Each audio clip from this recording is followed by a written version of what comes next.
If you ever try to pirate BeamNG, not that you should, but you will see a custom piracy screen to let everybody know that you have not paid for the game. This is one detail about everything in BeamNG, except a few props that have absolutely nothing to talk about. Anyways, only 65 more to go. I won't introduce every clip, otherwise this video will be about 3 days long, so I'll just have it change up in the top left as shown on screen, just in case you're not sure. However, on JRI, we can see a bunch of bunkers and very old guns dotted around the map, like almost old military installations, implying the island was once at war. There is other factors to suggest this, but if you want to see the lore of JRI, I recommend watching Skyfall's video on the topic, it's linked in the description. If you ever try to open the bonnet on this config of the Piccolina, you'll find it impossible due to this metal bar causing it to immediately slam shut again. Better hope the Italians have made a reliable car, because you won't be fixing it. Although this fabric has very weird physics and can just disappear if pulled in the right way, it'll actually react and flex in the wind, which is a neat little detail. This little bin is actually filled with Easter eggs written on in dirt. It contains messages such as beamng, or it has little BeamNG logos on it, which is a pretty neat detail for such a random prop. In America, this is what a no entry sign looks like, same as in the UK and several other countries. So, with Hirochi Raceway being based in Maine, USA, you would think they would use this little standard no entry sign. However, this is the only map I have found which uses a diamond shaped no entry sign. Do you have any idea why this is and why it's only shown on this map? Inside this taxi, there is no fare meter, despite the rates being listed on the side. However, I suppose they may use their phones to calculate it. So on top of this, a bonus fact for you, despite every in-game taxi coming by default with the Turbo Burger ad, you can actually change it to a pointy ad using the vehicle configurator, which other than on the Wentworth, never spawns naturally. Continuing on from the talk of ads, the Turbo Burger ad on the taxi is actually a scam. It states that you can get a meal for $1.99, whereas if you read the small print, that's actually not the case, and it's quite a lot more expensive. Continuing on with ads again, we are less than 1,000 subscribers away from 10k, so if you could subscribe, that would mean the world. Maybe we'll do something special. I spent ages looking for a detail in the Moonhawk. Then I realised that the indicator sliders and headlight sliders actually move when changed. When I figured this was a pretty neat detail, as most cards don't have working headlight dials. Some of you will remember this from the Autistic Details series. However, when changing headlight variants on the Google AIs in the Bruckle 9, you can see the car gets confused with dipped headlights, angry with full beams, and enraged at the sound of the horn, then sadly dies when you crash. If you're on Small Island, and if you look at the lights on the helipad, they look almost identical to the carburetor on the Bruckle Moonhawk.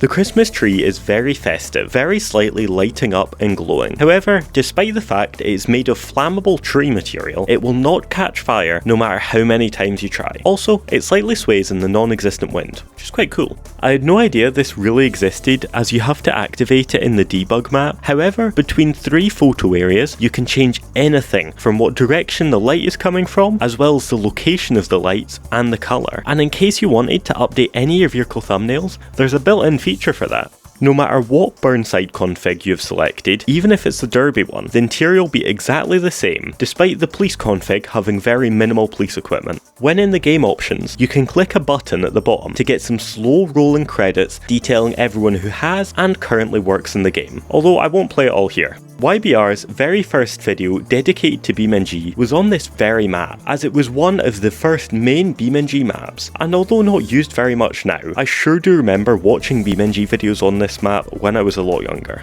I can't say I have noticed this on any other car in the game, however when looking at the driver's display, you can see it gives you a real-time temperature from outside, which actually changes with the time of day, which I think is pretty neat. The engines in the game have no deformable J-beam. Unless you pull them into the earth at Mach 3, they will never deform. As I'm sure many of you will know, Utah has the complex underground mines network, excellent for practicing your rally skills in tight spaces where you really can't afford a bad corner.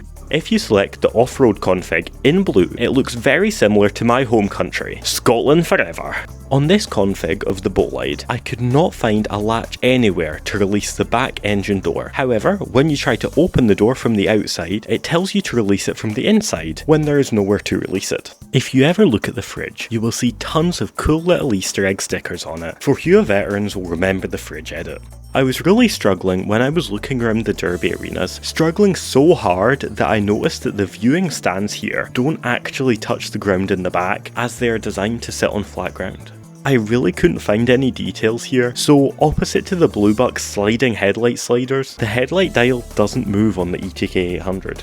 Not only does the clock sync with the in-game time, like it does on many other vehicles, but the strap is branded as shoestring, which shows the attention to detail in BeamNG, even with ratchet straps. Looking inside the K-Series police config, we will see that there isn't actually any police equipment, so how are you supposed to check cars or communicate with control? The hamster wheel is actually made by the same company that owns the petrol station on Johnson Valley. On GridMap V2, if we exclude the patches of terrain types or water, only 3 colours appear on the entire map: red, yellow and different shades of grey. One of the most satisfying things in BeamNG is the Wydra fitting perfectly into the storm drain. Looking at the spinner, we can see it contains my name, or well, close enough. On the bar stow, we can see the plate shows a funny joke relating to virtual reality, saying virtual reality, it's not real. Whilst this is a cool little detail within itself, it's weird that in the vehicle configurator it shows it as having no license plate. The lowrider config has hydraulics that can be adjusted in any way, allowing you to bounce the car, have it raised in the air, or whatever sort of stance you want for the car. I'm sure it'll come as no surprise, however the Gavril D series has the most configs of any car in the game, coming in at 74 configs. On another note, I have recently purchased a car and I'm starting an in real life automotive content channel named Motion Theory. I have a couple of shorts up on this channel with plans for a lot more, but more so focusing on the long form content. I have some of my most ambitious videos ever in the works. I mean, here's a little sneak peek into the intro of the first ever long form video on this new channel. This one actually looks quite good. Hi, I just wanted to buy your vehicle that was listed. Yeah, okay, no bother, just come down, I'll take them. That's quite far. Well, that was rude. Well. If you wouldn't mind checking it out and supporting me, that would be greatly appreciated. It will be the first link in the description and it will also be in the pinned comment. If you're ever feeling like luxury and you're sat inside of the limo, you will see lots of Easter eggs such as the actual BeamNG cups you're able to buy, or BeamNG's rip-off Coca-Cola. Tasty Cola. Also looking at the screen, you will see a massive police pile-up. It's actually quite cool. This skin on the H-series reminds me of a certain TV show from when I was younger, and it's quite nostalgic to see. Since some of the details in this video were not as detailed, here is a 2-in-1. On the Gavril MD series, we can see that the school bus has a funny little plaque. Pause here if you want to read it. Then everyone should know this clip. Hammond, we can't, there's nothing to be gained by Hammond, you idiot! You reversed into the sports lorry! And well, doesn't this config of the MD series remind you of a certain sports lorry? I might be missing something, but I can't say I've ever seen a vehicle with working police interior switches until I drove the Romer police config. However, all 3 light modes do appear to be the same. BeamNG devs love a funny plaque, as you can see the same on the interior of the T-series. In autistic details, I said this building looked like the London Shard, but as hundreds of you corrected me on, it's actually a mix between the London Shard and Transamerica Pyramid in San Francisco, so thanks guys. The mattress is one of BeamNG's age-old memes, because people used to love using it to make the pickle fly. On the ETK Driver Experience Center, we know it's based in Germany, not just from all the ads, but also from the fact this castle suspiciously looks like the Nuremberg Castle. Don't ask me how I found this on the errata. Only every second car's navigation console works when it's just been spawned in. I initially thought it was only the upper specs that had working navs, but that simply can't be the case. A very random detail indeed. I won't go into too much detail as I really don't understand it. However, I do know that in real life, engine RPMs can affect the steering speed and hydraulics and all that kind of stuff on real life heavy plant machinery, and this also reflects in BeamNG, showing some serious attention to detail. The SBR4 has the most electric configs of any BeamNG car. This livery is the only time I have ever seen an anime style wrap on a car in BeamNG, and it's honestly pretty sick. On this big boy, all the little miscellaneous hatches and doors surrounding the engine actually open, which is a big step up from when not even cars had openable doors. If you break apart the TV carefully, you can actually see the circuit board behind the TV, which is pretty awesome. Not specifically a detail on the map, but what could have possibly happened here in order for it to become abandoned and then rediscovered and get turned into a racetrack? Who was it that did this, and what happened here? This detail isn't specific to this car, however any car with NOS will see it's actually branded as LOL, which actually made me laugh out loud. The Gambler 500 Corvette config is the only rear-wheeled 3-wheel car in the game. Many cars in BeamMP show different songs on the radio, however in this one, I seen it says Fly Away by Fenny with a Y. However, when I search for the real song, this one spells Fenny with an I. This is probably the happiest car in BeamMP. I decided to combine the two gens of Pessimas into one, as although two separate cars, if I keep them separate, I would have 67 details in the title and video, and I really didn't want that. Anyways, on the old Pessima, this car states on the back that it is 4-wheel drive. However, you're given no drive controls, meaning it's actually an all-wheel drive, and it's lying to you. Then, moving on to the new one, this one is a weird taxi livery containing no fare rates like most BeamMP taxis do, and having a very weird phone number.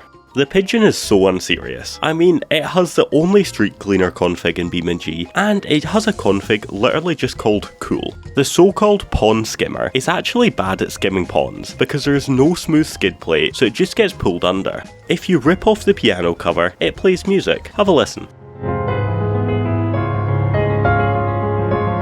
The Italian runway is very accurate, since it contains both correct headings and correct markings. Even more accurate is that the markings have 08 at the side where most landings take place, as Italy's prevailing wind direction is more northern, meaning you take off with the wind behind, just like in real life. This car was nailed by the devs, containing the most realistic suspension and plasticky body like in real life. The mid-range model is the only one without a spare tyre, which is weird since it's not the best or the worst model. The detail of the worn warnings is awesome. On top of this, the top of the box looks like you can remove it. However, if you try, it just becomes a deadly weapon. Probably the spookiest map, containing a house with flickering lights. The Lansdale is the only car with a security officer config in the entire game. This has to be the best backstory I've ever seen on a car, specifically the Fat model. It gives a cool story about how the car was created. Pause now if you haven't finished reading. This map contains the only ice and snow on any vanilla BeamMP map, actually being pretty slippery.